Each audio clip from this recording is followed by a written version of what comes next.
Speaker letaan. Speaker letaan. Speaker. Baik, bismillahirrahmanirrahim. Assalamualaikum warahmatullahi wabarakatuh.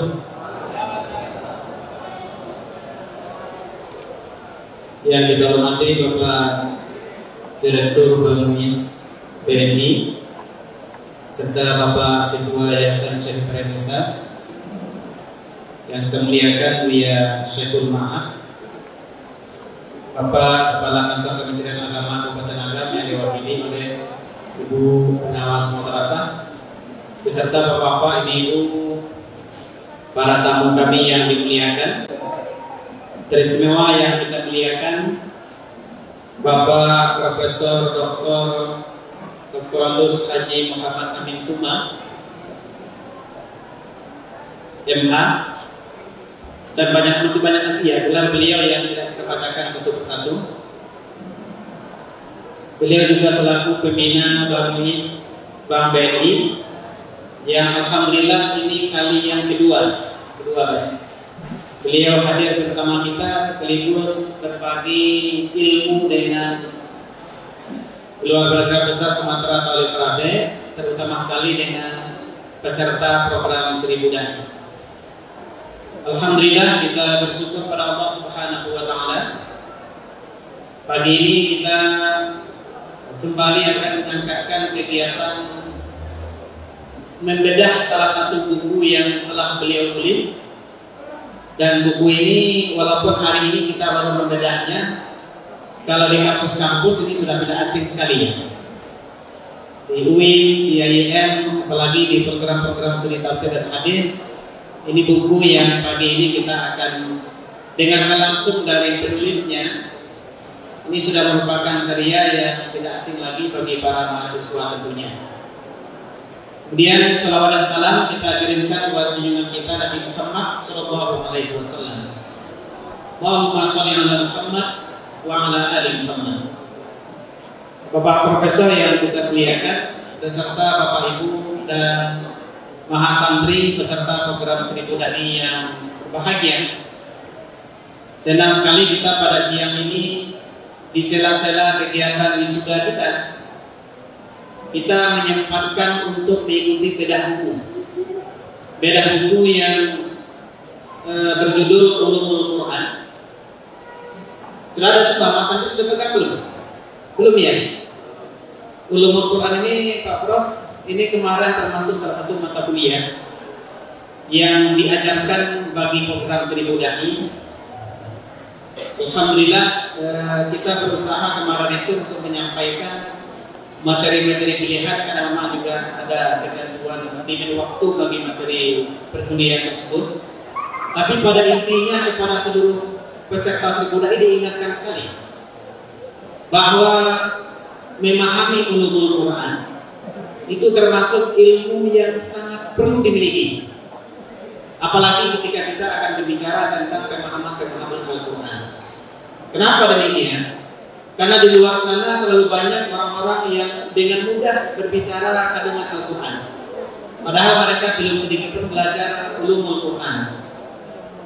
Sehingga kemudian kalau kita amati, ketika mahasantri atau program-program 1000 Dai akan diarahkan memahami Al-Itqan fi Ulumil Quran karangan Asyuti, Al-Burhan fi Ulumil Quran karangan Az-Zarkashi, rasanya terlalu berat.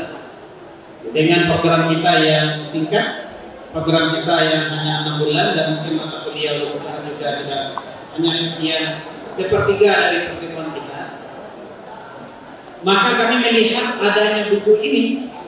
Apalagi nanti ketika peserta 1000 Dai pulang membawa buku ini masing-masing, ini alhamdulillah sekali. Ini sebuah bekal yang sangat luar biasa. Kenapa demikian? Selama ini kita melihat buku-buku ulumul Quran itu sering istilahnya dikelompok-kelompokkan secara parsial. Ada yang khususnya mengkaji ulumul Quran saja. Ada lagi yang khusus mengkaji kaedah-kaedah penafsiran yang akan dipergunakan dalam menafsirkan Al-Quran. Bahkan ada pula yang mengkaji sejarah Al-Quran.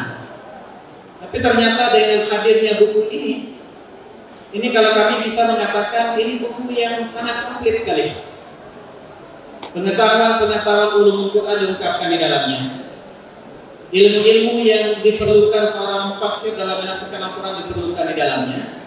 Bahkan sampai beliau juga berbicara tentang perkembangan metode tafsir, baik dari metode tahlili, muqarrar, kemudian ijmali, bahkan maudhu'i, sekalipun itu dikemukakan di dalamnya. Tentunya bagi kita yang sempat membaca buku ini dengan lebih mendalam nanti, insya Allah itu sudah sama kita seperti mengikuti perkuliahan ulumul Quran.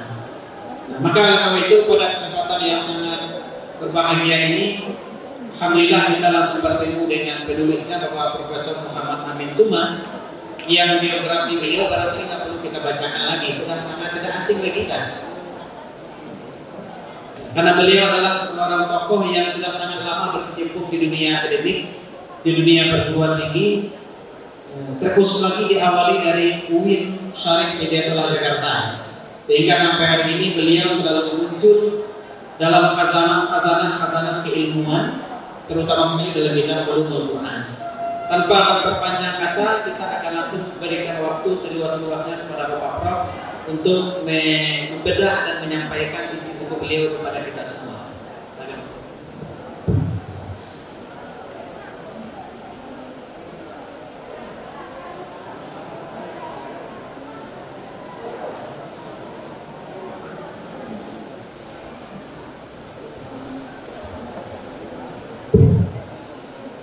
Bismillahirrahmanirrahim. Assalamualaikum warahmatullahi wabarakatuh. Alhamdulillahilladzi nazzala al-Qur'ana 'ala 'abdihi liyakuna lil-'alamin nadhira wa hadiyan ila Allahi bihi wa sirajan munira. Asyhadu an la ilaha illallah wa asyhadu anna Muhammadan abduhu wa rasuluhu mustafa. Wa ba'du, al-mukarramun wal mukarramat, khususnya Bapak Gubernur Sumatera Barat Buya Pak Mahyadi Kamsor SP yang konon insyaallah sudah hadir, Bapak Dr. Hamdi Warman, Bupati Kabupaten Agam atau yang mewakili, Bapak Direktur Layanan Bangis maupun Direktur Operasional Bangis masing-masing, Bapak Haji Muhammad Suhendi, Pak MM, dan Bapak Kesehatan Bapak Rustem, Kepala Kantor Kementerian Agama Kabupaten Agam yang mewakili, Dewan Pembina Yayasan Syekh Ibrahim Musa Farabe, Pengurus Yayasan Syekh Ibrahim Musa Farabe, Syekhul Madrasah Sunabat Farabe, Ketua Majelis Ulama Indonesia Kabupaten Agam, dan Ketua MUI Kecamatan Baru atau yang mewakili, tentu saja yang mulia Bapak Camat Kecamatan, Ibu ya maksud saya, Camat Kecamatan Baru, Bapak Koramil maupun Pak Kapolsek Kecamatan Baru Sungai Buah yang saya hormati,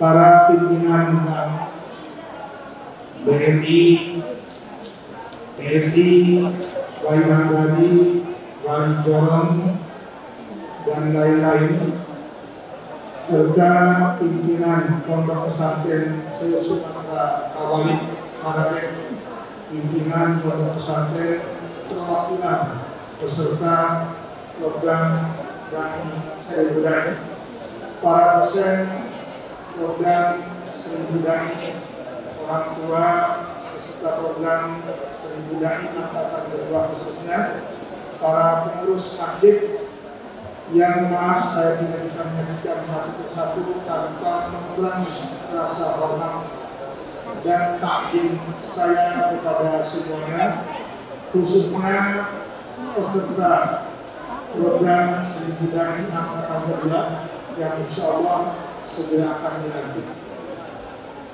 Hadirin hadirat yang dimuliakan oleh Allah Subhanahu wa Ta'ala dan kita semua.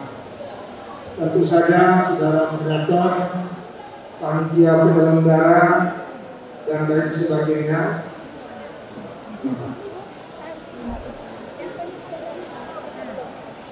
Usai penaikan puji ada Allah Subhanahu wa Ta'ala dengan salawat dan salam Nabi Rasulullah, ya Muhammad sallallahu alaihi wasallam beserta segenap keluarga, sahabat dan umat beliau termasuk kita semua.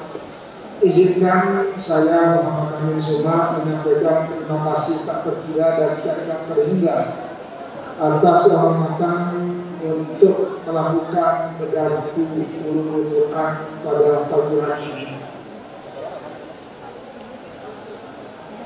Saya tentu tidak bisa berbincang banyak karena keterbatasan waktu yang ada. Untuk kesekian kalinya saya menyampaikan terima kasih atas peduli kawan-kawan pengurus Yayasan Syahidai Musafaratik beserta seluruh jajarannya di satu pihak dan kawan-kawan Yayasan Baitul Mal umat Islam Bank BNI di pihak lain. Buku yang saya tulis Ulumul Quran ini merupakan satu dari sekian puluh buku alhamdulillah yang sudah saya tulis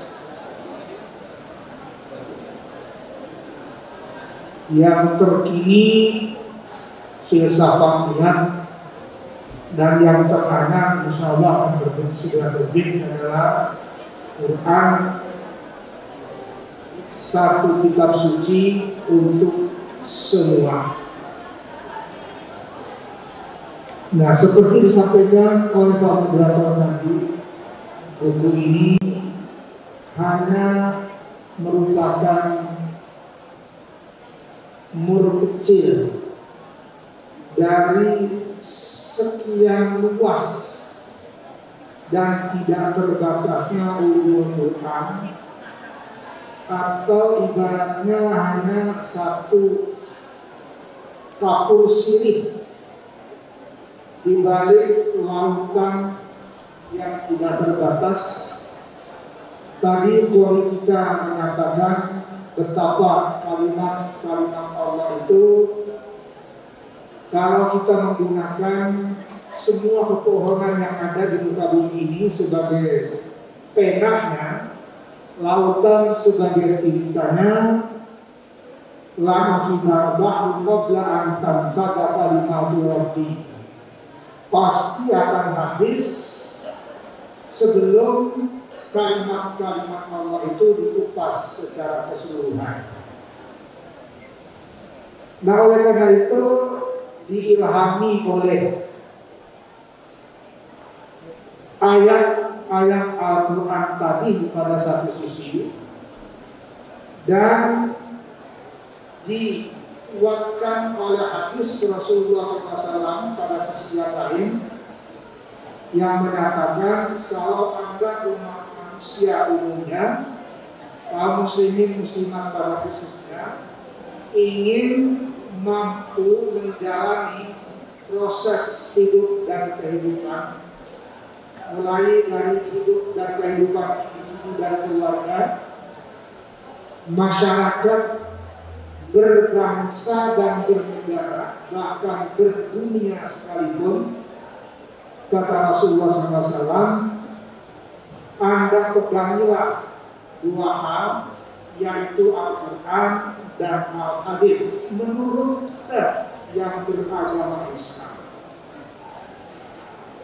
Dan ini sudah teruji. Usia Quran itu pada tahun 2021 ini atau 1443 Hijriah ini umurnya sudah 15 abad. Sudah diuji, sudah. Termasuk juga bangsa Indonesia mengujinya. Dan ternyata tidak ada satu inci pun yang berlawanan antara Al-Quran dengan kehidupan yang dijalankan oleh bangsa Indonesia ini. Hari ini kita menikmati kehidupan beragama di satu sisi dan kehidupan berbangsa dan bernegara Indonesia pada sisi yang lain. Apa itu? Kita baru saja menyanyikan lagu Indonesia Raya yang di sana memberikan spirit bagi kita untuk sebagai bangsa dan warga negara Indonesia mencintai negara kesatuan Republik Indonesia dengan mengedepankan semangat bangunlah jiwanya, bangunlah badannya untuk Indonesia Raya. Itu diantara syair yang baru saja kita nikmati bersama dan kita nyanyikan. Nah, untuk membangkitkan spirit bangunlah jiwanya, bangunlah badannya itu dipastikan salah satu unsur yang bisa membuat bangsa Indonesia itu heroik adalah karena spiritual. Berbicara spiritual itu tidak serta-merta hanya dibangun oleh budaya, tapi juga dipastikan, diperkaya, dibangun oleh agama. Ragam agama di Indonesia ini salah satunya adalah agama Islam. Berbicara tentang agama Islam pasti harus kepada Al-Quran. Al-Quran tidak bisa dipahami kalau tidak ditopang oleh Al-Hadis. Al-Hadis juga sukar dipahami oleh kita tanpa keterlibatan pendapat para ulama. Pendapat para ulama itu lahir dan muncul karena ada Al-Quran dan Hadis. Jadi saling memberi dan menerima atau take and give, kata anak milenial sekarang. Nah, tugas kita sekarang sebagai insan beragama, sebagai manusia warga negara Indonesia, wajib berupaya memadukan antara dua hal yang berbeda tetapi memiliki satu nafas. Sebagian kecil yang saya ungkapkan di dalam buku ini mengacu kepada hadis Rasulullah SAW dan sekian banyak pendapat ulama yang saya kutipkan di sini, lalu mencoba berusaha bagaimana membumikan ajaran-ajaran Al-Quran ini bisa diamalkan oleh kita sebagai warga negara Republik Indonesia tanpa ada maksud untuk mengajar apalagi mendikte hal ini sekalian, karena yakin kita semua ini adalah sesama muslimah telah meyakini Al-Quran sebagai sumber rujukan segala sesuatu, sumber rujukan agama, sumber rujukan informasi, dan sebagian sebagai rujukan ilmu pengetahuan. Kita ini boleh menguji, ya, wajib kita mensyukurinya. Kita ambil satu contoh umpamanya. Dulu Al-Quran itu di zaman Nabi Muhammad SAW meskipun sudah ditulis, tapi masih terbatas, masih tersebar, terserak-serak di mana-mana.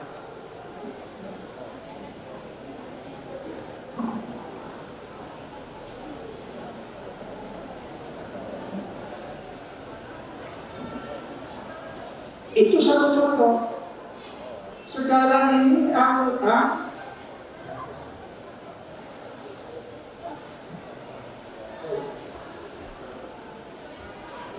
Sekarang Al-Quran itu di mana-mana sudah ada tulisannya. Iya, ini handphone ini kalau kita buka nas Quran yang ada di dalamnya, dipastikan dapat pahala. Iya. Itu satu contoh. Di zaman Rasul belum ada handphone ini. Jadi Qurannya masih terserat-serat tulisannya. Baru di zaman Khalifah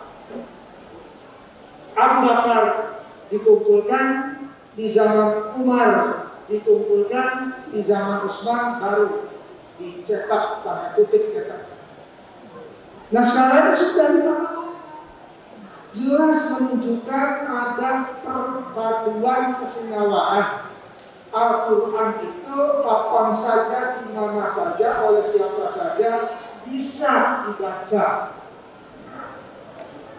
Itu jadi aneh, bin ajaib kalau misalnya beranggapan Quran itu sulit untuk kita kaji, untuk kita pahami. Persoalan tinggal kita mau tidak, cuma itu saja. Quran menjamin 4 kali dalam surat Al-Qamar, Qamar surat bulan. Dimulai urai 4 kali Allah berkata walaqad yassarnal Qur'ana lidzikri fahal min muddakir. Kata Allah Subhanahu wa taala, dan sungguh karena manusia itu suka butuh yang sumpah-sumpah itu, yang swear-swear itu. Kenapa manusia seperti tidak percaya dengan omongan kalau nggak ada sumpah itu? Karena banyak bohongnya manusia itu. Jadi karena kita dibilang bohong, nggak harus percaya sama orang. Jangan orang bohong, yang benar juga kadang-kadang kita nggak percaya. Maka Allah mengeluarkan dari situ, menyesuaikan dengan manusia yang suka bohong. Walaqad yassarnal Quran, dan sungguh akan kami mudahkan Al-Quran itu untuk dipelajari. Ya. Bagaimana mempelajarinya? Anak TK mengenali huruf, anak ibtidaiyah atau SD mulai mengenal hijaiyah. Di kalangan para dai bukan hanya untuk bisa baca, tapi memahami secara baik dan benar.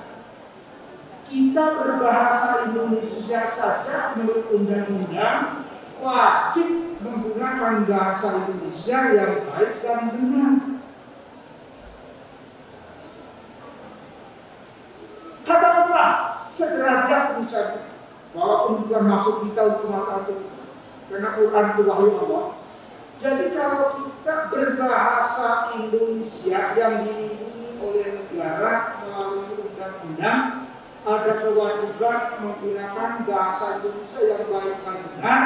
Sangat wajar pula kalau Al-Quran itu memiliki kaidah-kaidah seperti itu. Ada kaidah baca yang baik dan benar, ada kaidah terjemahkan yang baik dan benar, ada kaidah yang mengatakan tafsirkan dengan baik dan benar, ada pemahaman tafsir, pemahaman yang baik dan benar.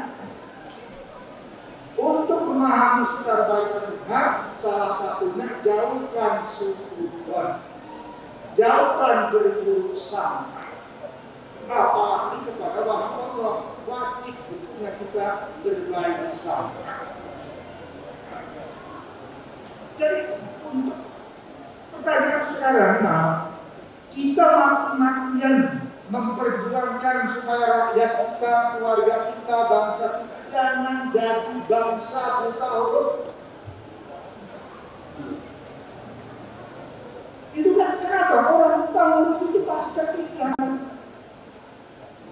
Nah, kita sebagai insan beragama wajib berusaha untuk jangan sampai jadi manusia beragama yang buta huruf kitab sucinya. Bagi kita yang beragama Islam, kitab sucinya Al-Quran. Yang pada dasarnya harus melek huruf Al-Quran. Kan gampang. Maka dikatakan walaqad yassarnal Qur'ana, dan sejarah mencatat tidak satupun di muka langit ini orang yang mempelajari Al-Quran dalam tingkatan yang mana yang tidak bisa. Semuanya pasti bisa. Syaratnya cuma satu, faham min mudakir. Mau nggak Anda menjadi toliknya, menjadi tolikahnya, menjadi mahasiswa-mahasiswinya, menjadi studennya. Itu ada syaratnya. Nah, alhamdulillah pondok pesantren Farabek ini sudah termasyhur di mana-mana. Satu di antara alumninya tadi kirim WA ke saya, Pak, Ibu Doktor Hajar Sraini. Ya, saya mengenali beliau sejak awal-awal tahun 2000-an, kalau tidak salah. Nah, ketika saya masih dari dekan fakultas di sana, beliau jadi dosen di fakultas sana. Belum yang lain-lain. Kenapa? Ya karena dijaminan pasti orang yang mempelajari Quran pasti bisa. Syaratnya cuma satu, mau tidak. Yang pertama. Nah yang kedua, kenapa pasti bisa? Karena memang tidak ada yang tidak jelas untuk memahami Al-Quran. Mananya saja kita cari, kita gali, insya Allah akan ketemu. Betul-betul merdeka Quran. Walaupun surat pertama surat Al-Fatihah, Anda boleh mulai masuk dari surat Al-Baqarah, boleh masuk dari surat Al-Imran, boleh masuk dari surat An-Nas. Kemanapun Anda memasuki Quran, insya Allah tidak akan tersesat. Ibarat kita mencari jalan, ada di situ. Tentu saya ingatkan lagi, kalau kita memahami ilmu-ilmu yang lain juga ada kaidah-kaidahnya, ada norma-normanya. Ya tentu memahami Quran juga ada norma-normanya. Kalau bertabrakan dengan norma-norma yang ada, maka itu akan menimbulkan hal yang tidak baik. Ya, sudah banyak contoh saya menggunakan tadi, salah satunya lagu kebangsaan kita Indonesia Raya. Kalau kita menyanyikannya itu tidak sambil kita resapi di dada kita ini, tulisannya kemana, liriknya kemana, batin kitanya kemana, itu nggak akan boleh. Jadi ada kesatuan antara pikir kita, antara mimik kita, antara hati kita. Setulus hati mencintai NKRI. Jadi enak mendengarkan lagu Indonesia Raya itu. Bangunlah jiwanya, bangunlah badannya untuk Indonesia Raya. Jeng jeng jeng. Di sini. Aneh kalau itu tidak dihayati oleh kita. Itu salah satu contoh. Nah, Quran juga punya liriknya yang disebut dengan nama bermacam-macam. Maka kenapa orang dianjurkan minimal punya wudu dalam baca Quran? Karena ini kalam Tuhan. Quran itu kalam Tuhan. Sebagai kalam Tuhan wajib kita menghormatinya, punya wudu. Maka kadang-kadang ada orang tidak yakin, tidak percaya, atau marah. Ada yang injak-injak segala macam. Anggaplah Quran sama dengan yang lain-lain. Bagaimana kalau bendera sebuah negara diinjak-injak orang? Tidak ada bukan. Jadi anak-anaknya gampang saja. Yang bagaimana kita itu menjadi orang-orang terhormat, loyal sama agamanya, loyal sama negaranya. Itu kewajiban. Al-Quran dulu dalam surat Al-Maidah ayat 1, ya ayyuhalladzina amanu aufu bil uqud. Hai orang-orang beriman, Anda wajib memenuhi janji Anda. Apa janji kita itu antara janji kita? Belum lama kita memperingati Sumpah Pemuda. Satu nusa, satu bangsa, satu bahasa Indonesia. Perjanjian ini bukan hanya perjanjian dengan Allah, sesama anak bangsa wajib dilaksanakan hukumnya. Itu bukti Al-Quran ini memerintahkan kepada kita untuk mencintai negara kita. Dalam ilmu syariat yang sebelumnya Al-Quran dikatakan, maqasid syariat antara cita ideal syariat itu adalah hifdzul mal, melindungi harta kekayaan. Bangsa dan negara ini memiliki kekayaan darat, laut, dan udara. Sudah termaktub dalam konstitusi negara kita, Undang-Undang Dasar Republik Indonesia tahun 1945. Jadi jangan memahami amal ini hanya kaitan pada individu kita, tetapi juga itu milik bersama negara bangsa ini. Itu yang kedua, membuktikan hanya kita temukan pemahaman Al-Quran ini yang sangat indah, yang sangat menopang keutuhan persatuan dan kesatuan bangsa kita ini. Jangan sampai maaf majelis Al-Quran ini disalahpahami, apalagi disalahgunakan.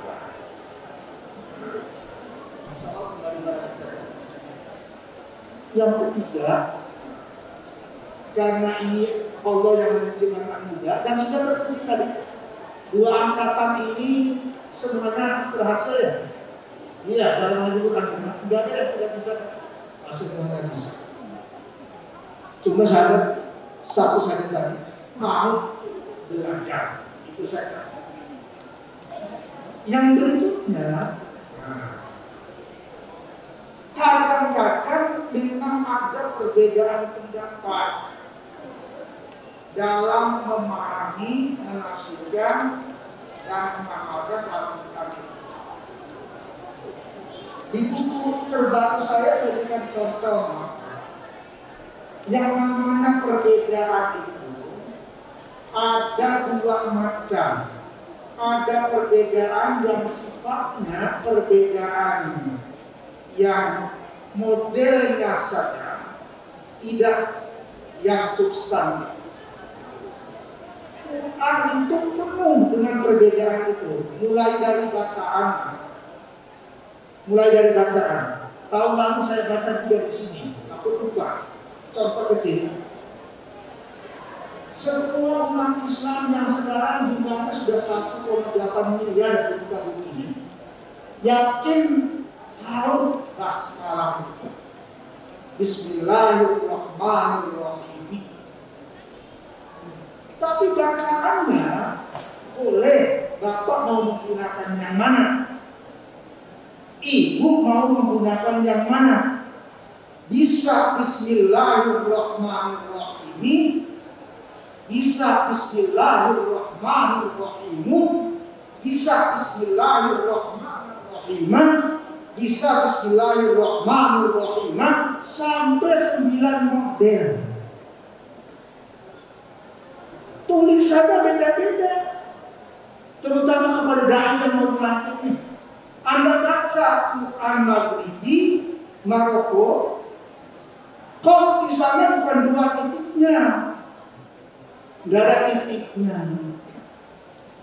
Iya, banyak perbedaannya. Itu baru basmalah. Dari bentuk hurufnya beda, bacaannya beda, penafsirannya beda, pemahamannya juga berbeda. Itulah yang indahnya Quran. Lalu kita bangsa Indonesia umumnya misalnya dalam baca Al-Quran sudah memilih qiraat hafs.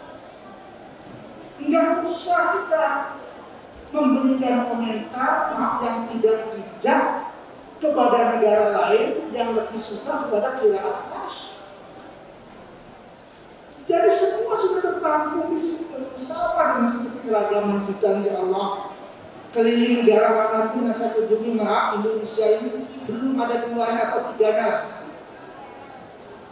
Kulineran saja, saya coba cari.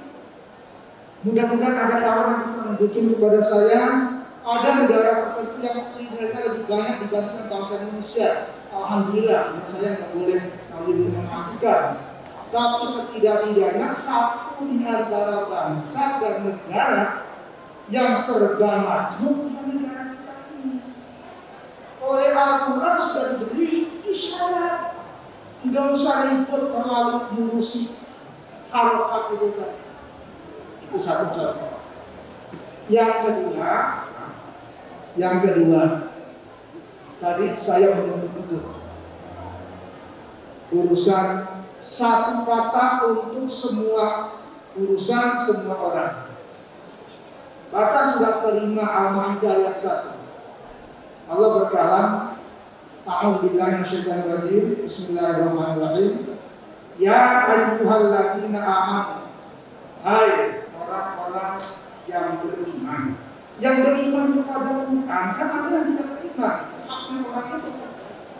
Nah, kita ini sebagai mukmin tanpa ada paksaan dari siapapun sudah meyakini bahwa Quran ini kitab suci agama kita. Maka kita diimbau oleh Al-Quran sendiri. Ya ayyuhalladzina amanu, hai amin semua, termasuk pada abang itu. Hai Andi, hai Yaman, apa itu? Hai Ujang, itu masuk. Ya ayyuhalladzina amanu itu masuk. Bukan siapa-siapa itu. Karena pas Ujang kan mengaku mukmin, percaya sama Quran. Ya itu ya ayyuhalladzina amanu. Isinya apa? Aufu bil uqud. Nah, Anda orang beriman wajib hukumnya memenuhi segala perjanjian yang Anda buat sendiri maupun yang dibuatkan Allah. Yang dibuatkan Allah pada sebelum kita lahir ke muka bumi ini, Al-Quran kita sudah berjanji dengan Allah Subhanahu wa Ta'ala. Allah Subhanahu qalu balas anna. Lalu di muka bumi kita berinteraksi dari jenis kelamin berbeda, laki perempuan, ada perjanjian nikah. Jadilah suami, jadi istri, dan jadi ayah, jadi ibu, ada anak-anak. Melahirkan hukum, ada hukum kewarisan. Lalu di sini berkembang, bikinlah RT, hukum tetangga. Ada perjanjian, di mana-mana RT pasti ada perjanjian yang spesifik. Berkembang menjadi kelurahan, menjadi desa, kecamatan, kabupaten, kota, provinsi, sampai akhirnya menjadi NKRI yang diresmikan pada tahun 1945. Nah, ini aufu bil uqud. Dari hukum private perkawinan sampai hukum internasional masuk ke dalam ya ayyuhalladzina amanu aufu bil uqud. Kita melahirkan ada yang namanya hukum perikatan atau hukum perjanjian. Sama orang lain pun juga berbeda pendapat, namanya apakah hukum perjanjian atau hukum perikatan. Jadi bukan hanya Quran yang memiliki perbedaan pendapat itu, termasuk hukum kita juga ada perbedaan. Ya, satu kata ini bisa digunakan untuk nama surat. Surat kelima itu selain Al-Maidah dinamai juga dengan surat Al-Qud. Kenapa dinamai Al-Qud? Karena ada mengatur urusan kuliner di Al-Maidah itu, makanan. Walaupun yang disimbolkan dengan makanan Nabi Isa alaihissalam, tapi kita manusia ini kan tiap hari membutuhkan makan dan minum.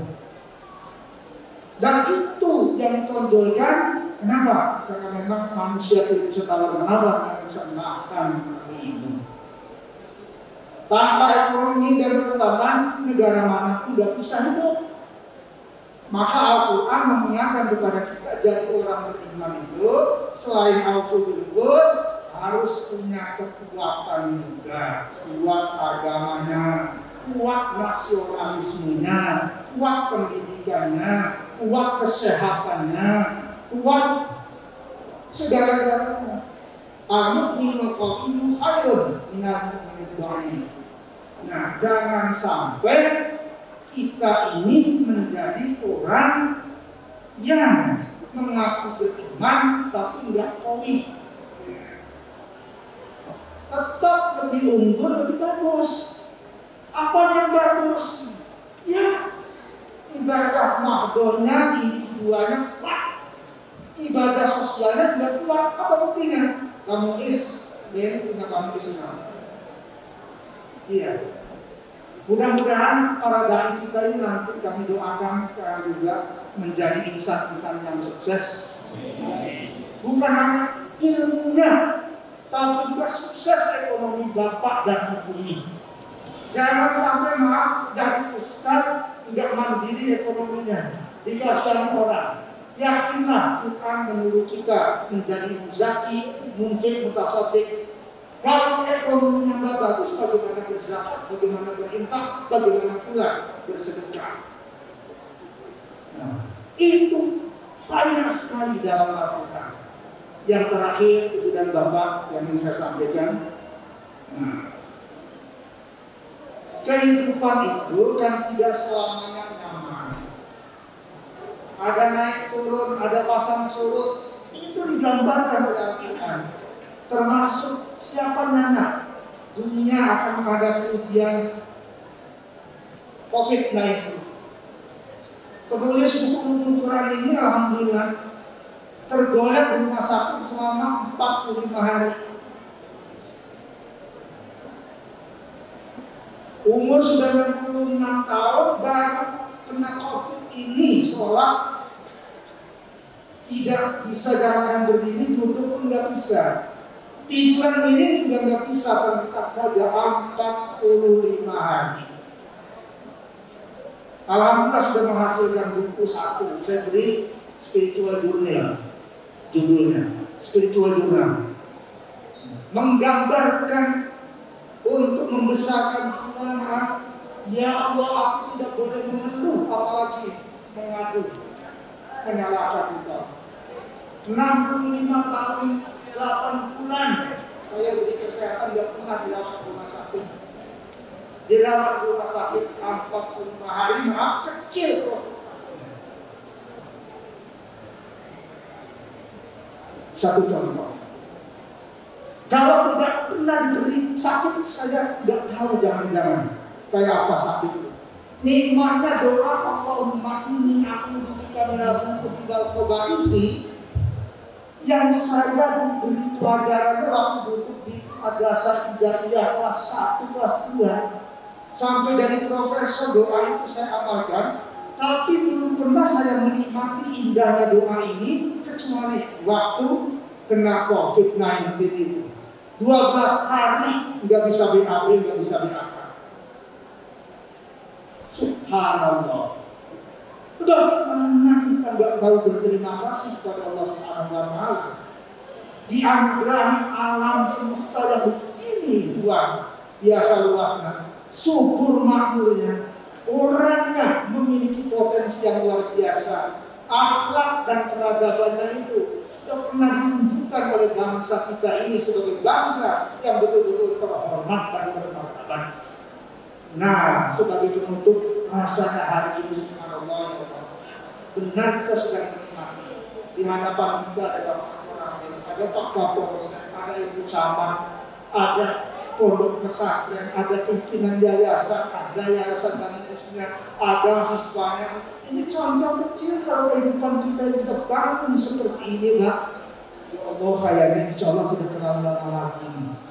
Bangsa kita akan bangkit sebagai bangsa betul-betul memiliki nilai-nilai keadaban dan peradaban yang patut dibanggakan dan insya Allah contoh oleh bangsa-bangsa lain. Salah satunya, bukan satu-satunya, salah satunya itu memahami dengan baik dan benar kitab Al-Quran ini. Demikian apa yang dapat saya sampaikan. Atas segala kekurangan dan keterbatasan saya mohon dimaklumi. Billahi taufiq wal hidayah. Wassalamualaikum warahmatullahi wabarakatuh. Ya, terima kasih banyak kepada Bapak. Mudah-mudahan beliau seterusnya walafiat dan senantiasa memberikan kontribusi kehidupan buat kita semua. Bapak Ibu dan para peserta program 1000 Dani yang berbahagia, tentunya dari berbagai penyampaian beliau tadi Apalagi pada intinya beliau ingin kita, terkhusus para peserta program Sri Mulyani, benar-benar menjadi mukmin yang qawi, mukmin yang betul-betul kuat keimanannya, dan tentu juga yang memiliki wawasan dan keilmuan keislaman yang sangat kuat. Kenapa demikian? Karena semakin kuat dan luas wawasan seseorang, itu akan mengantarkan mereka lebih luas dan lapang melihat aneka perbedaan. Seperti Pak Prof tadi sampaikan, basmalah saja ternyata kalau kita ikuti qiraah-qiraah yang ada sampai 9 bacaan ya Pak Prof ya. Tentunya kalau kita selama ini berkutat dengan satu bacaan, kita akan mudah menyelahkan bacaan yang berbeda. Padahal memang sudah begitu ajarannya dan begitu yang telah masuk di kalangan para ulama-ulama kita, di kalangan para ahli-ahli qiraah kita. Bahkan demikian juga nanti ketika kita berhadapan dengan Al-Quran, tidak mustahil juga kita akan menemukan beragam pemahaman-pemahaman yang berbeda. Selagi perbedaan itu memiliki landasan yang kuat, ada etika yang mereka tempuh ketika memunculkan pemahaman itu. Ya, salah satunya tentu kalau untuk tafsir adalah memahami ulumul Quran, memahami kaidah-kaidah penafsiran, sehingga ketika berbeda yang dimunculkan itu adalah sesuatu yang memang begitulah adanya. Bahkan sampai Abdullah Darras dalam kitabnya An-Nabawul Azim itu mengatakan Al-Quran itu bagaikan intan. Ayat-ayat Al-Quran itu bagaikan intan yang setiap sudutnya memancarkan cahaya yang berbeda dengan sudut yang lain. Sehingga apabila Anda persilahkan orang lain melihatnya dari sudut yang berbeda, mungkin mereka akan, tidak mustahil mereka akan mendapatkan apa yang lebih banyak dari apa yang sudah Anda dapatkan. Artinya apa? Mari sama-sama, terutama untuk peserta Sri Mulyani, kita perkuat lagi semangat kita dalam memahami dan memperdalam ilmu agama kita. Terutama hari ini kita sedang diperkenalkan salah satu buku ulumul Quran. Jadikan ini sebagai salah satu untuk semakin menambah dan memperkuat keilmuan kita di bidang ilmu dasar Al-Quran, sehingga nanti kita ketika memahami Al-Quran, menjelaskan Al-Quran kepada orang banyak, itu juga akan semakin memiliki landasan-landasan yang sangat kuat.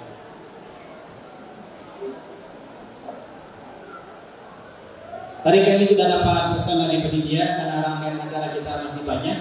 Kami yakin para peserta sangat banyak antusias dengan bertanya kepada Bapak Prof. Namun karena keterbatasan waktu, pertanyaan itu silakan dicari jawabannya di buku ini dulu. Maka nanti kita baca begini dan kita temukan jawabannya di sini. Kalau tidak ada lagi, mudah-mudahan waktu-waktu berikutnya kita akan punya kesempatan yang lebih luas lagi bertemu dengan beliau, bertatap muka dan berdiskusi dengan Bapak Prof. Kita doakan kepada Allah Subhanahu wa taala semoga beliau selalu sehat walafiat. Amin amin ya rabbal alamin. Demikian yang bisa kita sampaikan pada pagi ini. Semoga sedikit ilmu dulu yang beliau curahkan kepada kita memantik semangat kita untuk semakin memperdalam wawasan kita tentang Al-Quran, memahami dan menghayati Al-Quran, dan yang penting adalah mengamalkan Al-Quran di dalam kehidupan kita. Kita tutup dengan ucapan alhamdulillahirabbil alamin. Acara berikutnya kita kembalikan kepada panitia. Wabillahi taufiq wal hidayah. Wassalamualaikum warahmatullahi wabarakatuh.